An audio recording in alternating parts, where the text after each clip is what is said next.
Verdingkind. Hoi miteinander. Heute geht es um ein ziemlich dunkles Kapitel von der neueren Schweizer Geschichte. Die Verdingung von Kindern.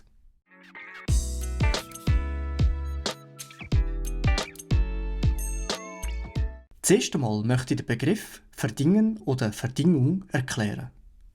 Grundsätzlich bedeutet das Verb verdingen oder sich verdingen nach Duden eine Lohnarbeit, einen Dienst annehmen. Zum Beispiel, er verdingte sich als Knecht.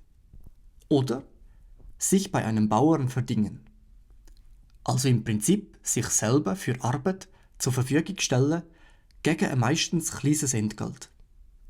Eine weitere Bedeutung von verdingen ist auch ausschreiben und vergeben. Also wenn man irgendeine Aufgabe, einen Auftrag an eine externe Stelle oder Person vergibt. Zum Beispiel Arbeiten verdingen, Aufträge verdingen. Im Fall der Verdingkind bezeichnet Verdingung die Fremdunterbringung von Kindern zur Lebenserhaltung und Erziehung. In der Schweiz hat es die Verdingung von 1800 bis in die 1960er Jahre gegeben. Oft sind die faktisch vollkommen rechtlosen Kinder in die Landwirtschaft vermittelt worden, wo sie als günstige Arbeitskraft ausgenutzt und meistens auch seelisch und körperlich misshandelt und oft auch sexuell missbraucht worden sind. Verdingkinder, meistens Waisen und Scheidungskind, sind von den Eltern weggegeben oder von den Behörden den Eltern weggenommen worden. Dann hat man sie Interessierten öffentlich feilgeboten.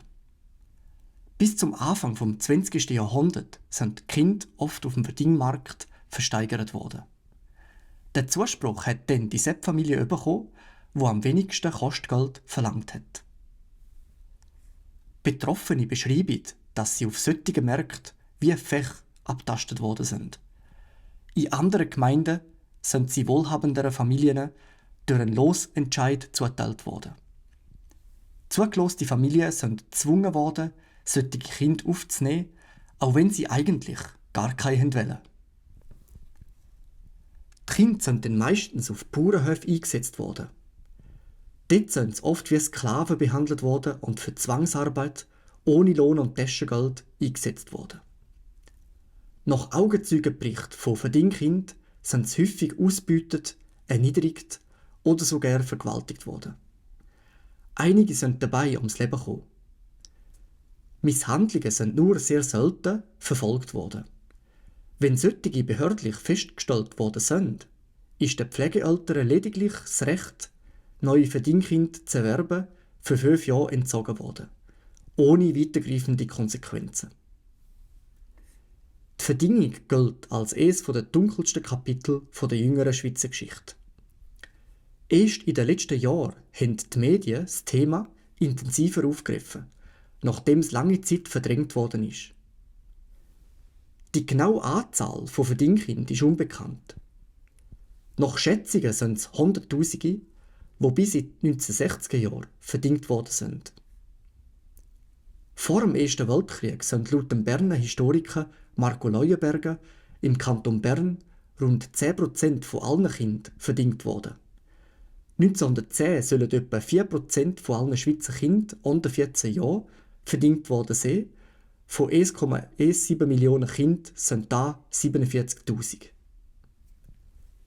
Heute lebt in der Schweiz eine vermutlich 5-stellige Zahl von ehemaligen Verdingkindern, die nicht selten psychische Probleme haben. Am 12. April 2013 hat die damalige Justizministerin Simonetta Sommaruga die ehemaligen Verdingkinder öffentlich im Namen der Schweizer Regierung um Entschuldigung für das begangene menschliche Unrecht gebeten. Sie hat den früheren Umgang mit den Verdingkindern als eine Verletzung der Menschenwürde bezeichnet, wo nicht mehr gut zu machen sei. In Mümliswil im Kanton Solothurn hat die Guido-Fleury-Stiftung im Jahr 2013 die erste nationale Gedenkstätte für Heim- und Verdingkinder eröffnet. Das wäre eine ganz kurze Zusammenfassung. Ja, und das wäre eine ganz kurze Zusammenfassung über das tragische Schicksal der Verdingkinder. Es gäbe noch viel mehr zu erzählen, um das Leid der Betroffenen auch nur teilweise angemessen zu schildern. Wie schon erwähnt, wird das Thema mittlerweile zum Glück noch mehr als Tabu behandelt und hat ein Gesicht in der Öffentlichkeit bekommen. Die Praxis vom Verdingen von Kind ist von Schriftstellern schon früh literarisch angeprangert worden. So vom Jeremias Gotthelf in seinem Roman Bauernspiegel oder vom Jonas Breitenstein in der Erzählung Das arme Annegretli und sein Kind. Auch gibt es zahlreiche neuere Publikationen, wie zum Beispiel Erfahrungsberichte von Opfern und neuzeitige Verfilmungen. Ich habe euch ein paar Links in der Beschreibung aufgelistet. Macht's gut und bis zum nächsten Mal.